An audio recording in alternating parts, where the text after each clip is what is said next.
All right, boys and girls, happy Wednesday. Today we're still talking about comparing and contrasting, but we're talking about with nonfiction. But the strategy that you use doesn't change. You still use a Venn diagram. We just have to break it up and talk about the different types of books that we read, okay? So the first article you should have read about on Monday was called Sharks. And after you read that, you should have taken a Google form, not for a grade, but just to see what you comprehended or what you learned from that article.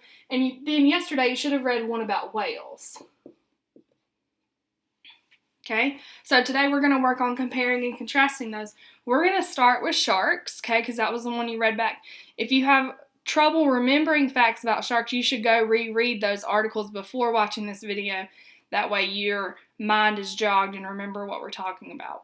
So if you read the sharks article, you would know that now know that there are over 350 types of sharks. And that article talked about two different types. It talked about the great white shark, and it talked about the hammerhead sharks. Now, our whale article didn't go into specific details about like the types of whales.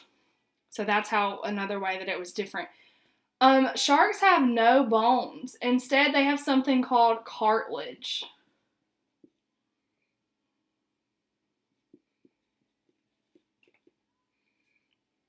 They also have rough skin.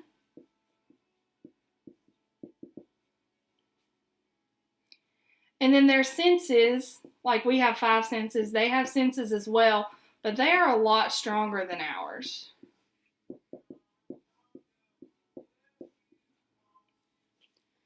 So now, let's talk about whales. So whales have the largest brain in the world.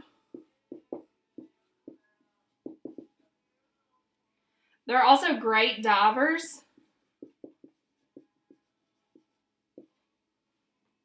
They're very smart. They look like a cylinder.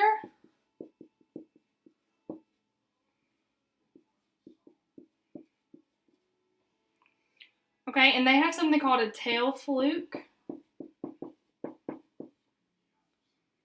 And then they have a blowhole for breathing.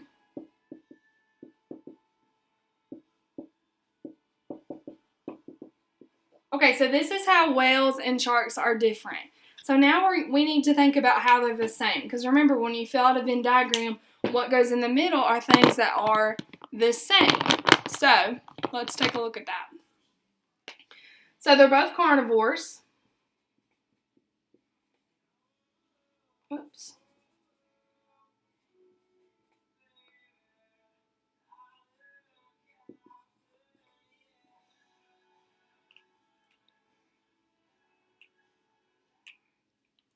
They both live in the ocean.